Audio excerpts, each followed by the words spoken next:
بسم اللہ الرحمن الرحیم۔ السلام علیکم ناظرین، میں طارق اسماعیل ساگر آپ کی خدمت میں کچھ اہم گزارشات کے ساتھ۔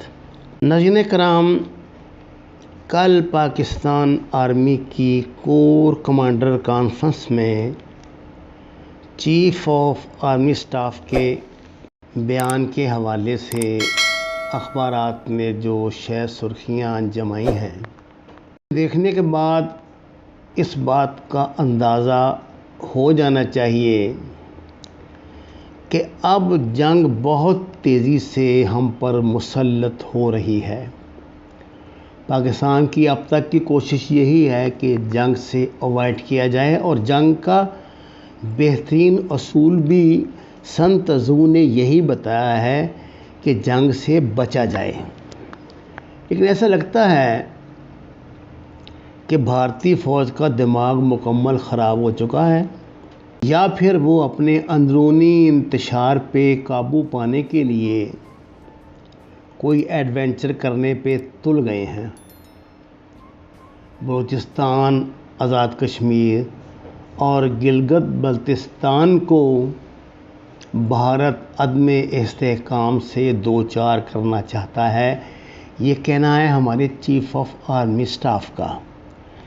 ناظرین کرام، جیسا کہ میں آپ سے اکثر عرض کرتا رہتا ہوں کہ اب انڈین جو ڈاکٹرائن ہے لڑائی کی، وہ پنجاب، راجستھان اور یہ جو سیالکوٹ والا سیکٹر والا کشمیر ہے، وہ روایتی میدان نہیں رہا۔ اب یہ لڑائی سیاچن کے اوپر سے، گلگت کردو کے اوپر سے لڑی جائے گی، اور ٹارگٹ ہوگا آزاد کشمیر، گلگت اور بلتستان۔ اس کی وجہ ایک تو یہ ہے کہ یہاں پہ بھارتی فوج کو کچھ پریولیج حاصل ہیں، موسمی لحاظ سے بھی اور ان کی اونچی پوزیشن کے لحاظ سے بھی۔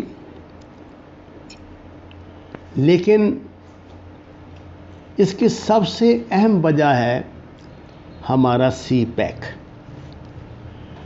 سی پیک کا جو سب سے بڑا راستہ اور سب سے بڑی گزرگاہ ہے، وہ گلگت بلتستان کا علاقہ ہے۔ میں آپ کو یہ گلگت بلتستان کے الیکشن ہونے سے پہلے یہ بات کہہ رہا ہوں کہ کسی بھی سیاسی پارٹی کے لیے اس پر قبضہ کرنا بہت ضروری ہے،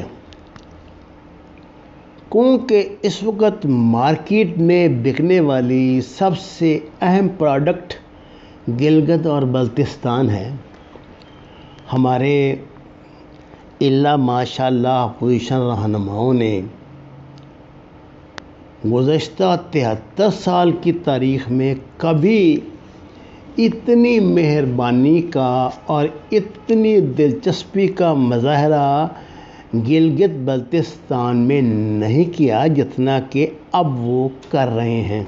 آپ اندازہ کیجئے، ایک مہینہ قریباً پورا یہاں پہ بلاول زرداری نے قیام کیا، کتنے ہی جلسوں سے مریم نواز شریف نے خطاب کیا، اور جو سرگرمیاں وہاں پہ جامعۃ علماء اسلام کی ہیں، وہ ویسے ہی محل نظر ہیں۔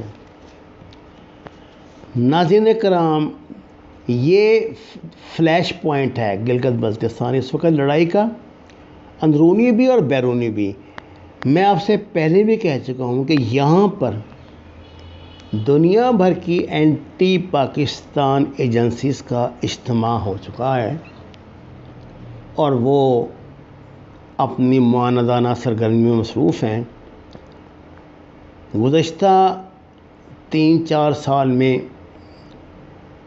بھارت کے کئی جاسوس یہاں سے گرفتار ہو چکے ہیں، یہاں سے متحرک اور سالمیت پاکستان کے خلاف کام کرنے والے دہشت گردوں کی گرفتاریاں معمول بن چکی ہیں۔ یہاں پہ خفیہ ریڈیو اسٹیشن قائم کیے گئے ہیں اور انڈیا سے آپریٹ ہونے والی سینکڑوں جو اکاؤنٹس ہیں وہ گلگت بلتستان کے حوالے سے ہی ہیں۔ اس مقام کی حساسیت کا احساس دلانے کے لیے جب DGISI نے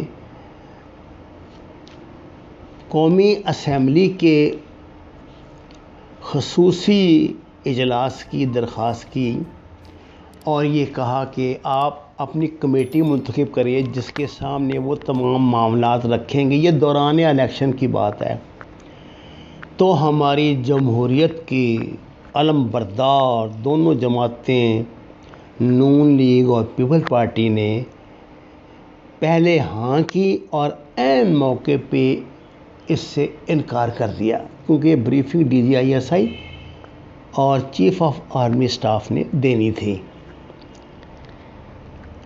ناظرین کرام، الیکشن ہوا، پوری دنیا کی نظریں اس پہ لگی ہوئی تھی۔ آپ نے دیکھا ایک بھی شکایت الیکشن کے دن نہیں ہوئی۔